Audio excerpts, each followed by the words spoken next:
All right. Indiana really at this point is being saved by the Pacers, right? The Colts, we just talked about how disastrous they have been, and how disastrous it seems like they're going to continue to be. But the Pacers have made it back to 500. And while the football season is in the offseason, the Pacers are going to continue to play good basketball. The Pacers, to me, are back. They're back. They're better than ever. They picked up two critical weekend wins over teams that they would, a few weeks ago, have no hope against, right? They knocked off the Suns and they knocked off the Heat on, I believe, Thursday and Sunday were the days of those games. Regardless, this past weekend, beat the Heat on the road, beat the Suns at home. A few key players are back from injury. Andrew Nembhard, most notably. The stars, Tyrese Halliburton and Pascal Siakam, are absolutely shining. And the expansion of the win column is evidence of exactly that. Against Miami, the Pacers lit it up from around the perimeter, right? They had 17 threes. They're 8-2 when they hit at least 15 three-pointers. Tyrese Halliburton, he had a strong start, a consistently impressive performance, 33 points, 5 rebounds, 15 assists. I will say, this Miami game, I want to take with a grain of salt because the Jimmy Butler drama hit its peak after the Pacers game. He put up 9 points against the Pacers and then requested a trade in the press conference after. So there's clearly dysfunction in Miami, and there's clearly drama in Miami that's potentially distracting players, coaches, attracting fans.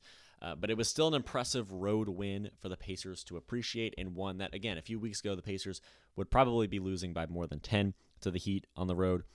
Major road win against a rival. Pick it up, move forward. And I was actually in attendance for the in-season tournament game where the Heat came to Indianapolis, and the Pacers did not look good. They looked sloppy. It was a disaster. But they pick up a win on the road against Miami and then parlay that into a win over Phoenix as well. And this win, to me, was much more impressive and the gold star of the weekend. The team, prior to this game, hadn't won at home since December 15th. They finally pick up a home win. It was, January 5th? They finally pick up a home win over Kevin Durant and a playoff-bound Suns team. This game showed how much better this team is, especially defensively, now that Andrew Nembhard has returned to the lineup. They dominated the boards. They out-rebounded Phoenix by 10, while Miles Turner swatted down 3 shots. So Turner had 3 blocks. The team out-rebounded Phoenix by 10. Phoenix has never really had a strong front court, but still, Pacers keeping up the quality play for all 4 quarters, right? Also defensively, primarily around the perimeter, Andrew Nembhard returns. Kevin Durant and Devin Booker were both held to under 30. Last time these two teams played, Kevin Durant had 37 points. Indiana truly playing fantastic defense across the floor, taking care of the basketball, and Tyrese Halliburton and Pascal Siakam primarily are just turning up offensively, right? They're just going to, so Pacers playing fantastic defense, taking care of the basketball, and then Tyrese Halliburton and Pascal Siakam are doing exactly what they need to do to keep this team moving in the right direction. It's been a recipe for success, and the Pacers have won 8 of their last 11, including wins over playoff teams. The Suns will more than likely be in the Western Conference playoffs. The Heat are a bit more of a question, but they will more than likely be, they're at least right now in contention. They're in the range of the playoffs for the Eastern Conference. Great defense, taking care of the basketball, and those stars, namely Tyrese Halliburton and Pascal Siakam, are absolutely shining, and that is how the Pacers are continuing to win basketball games, and it's something that is very impressive to me across the board. Now, the question is, what's so different now, right? What changed? Why were the Pacers playing like one of the worst teams in the league, one of the worst teams in the East, and now playing like one of the best ones?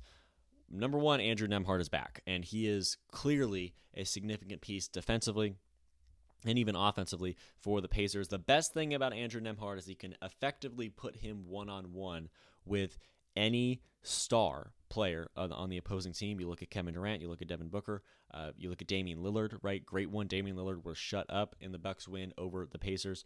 And Andrew Nembhard, he won't be able to take them out of the game, right? He won't be able to completely counteract, completely cancel out their effect, but he will be able to at least decrease their production and significantly limit their production and make them have to work significantly harder to put points on the board and get assists going and grab rebounds. Andrew Nembhard, defensively in the backcourt, is undeniably one of the most quality pieces on this Pacers team. He's been doing great. Tyrese Halliburton, he's seemingly out of his slump. He's producing at a high level himself. The Pacers across the board are rolling, and they got to ride this momentum, to continued win streaks. They've won 8 of their last 11. They went through a little bumpy stretch when they had to go to Boston twice, and they played the Thunder at home just a couple days prior. But the Pacers are rolling, right? They've been winning. They have to continue to win. They are 8th in the East right now at 18-18. They just got back to 500 finally on the year. I hope they can keep it. They're 8th in the East, but half a game separates them and the 3 teams above them, Atlanta, Miami, and Milwaukee. So in one day, right? Today is Monday.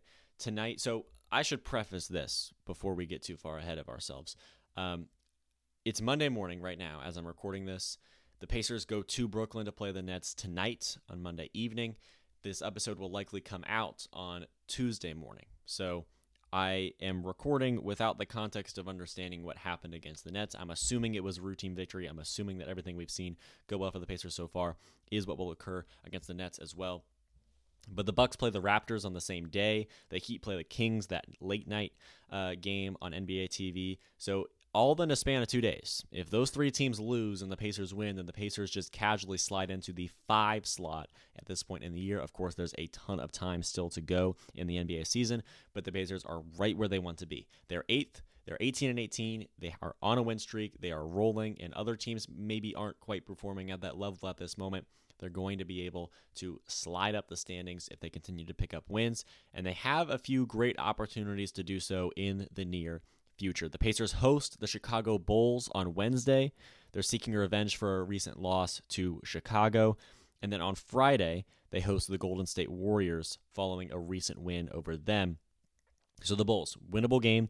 The Warriors, they recently took them down. That's a winnable game as well. And then on Sunday, they go to Cleveland. That's a division rival that they haven't played yet. So the Cleveland Cavaliers, number 1 in the East, division rival, right? Number 1 in their division, number 1 in the entire conference.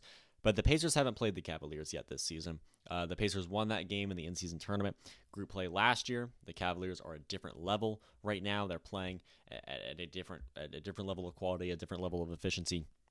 Right now, I believe they only have 4 losses on the year. The Cavaliers are incredible, no matter which way you slice it. And I'm looking forward to seeing if the Pacers are able to pick up a win there. But they have 2 tune-up games, and I hesitate to call the Warriors a tune-up game. But they have 2 games at home, the Bulls and the Warriors, to sort of ramp up a win streak, go into the Cavaliers game having won 4 in a row, and then potentially being able to make it a 5th in that game. There's a lot of great opportunities moving forward, and there's a lot of teams. The middle of the playoff range of the East is very, very convoluted, right? Between the Bucks, between the Heat, between the Hawks, and between the Pacers, it's all very close. Those 4 teams separated by half a game. That's 5th through 8th, all separated by just half a game. And below them, there's even another pack of the Pistons and the 76ers and some of those teams down there that the Pacers could potentially be in contention with and were in contention with when they were losing more consistently. But now, the Pacers are back. They're winning. Again, the stars are shining. They're playing great defense. They're taking care of the basketball. Andrew Nembhard is back and better than ever. And the Pacers are in position with these 3 games this next week to ramp themselves up to a spot and to a position where they're 5th in the East, they're 6th in the East, and they're contending against some of these top teams. They beat the Celtics on the road. They had the opportunity to beat the Cleveland Cavaliers on the road, to then have picked up 2 wins, really 3 wins, because they beat the Celtics twice. 2 wins over the top 2 teams in the East, and prove that they're capable of beating anyone. And as they continue to ramp up that momentum, there's really no telling where the Pacers are going to stop and how high the Pacers can fly moving forward. And as we prepare for the Bulls on Wednesday, I'm very excited to watch it all play out.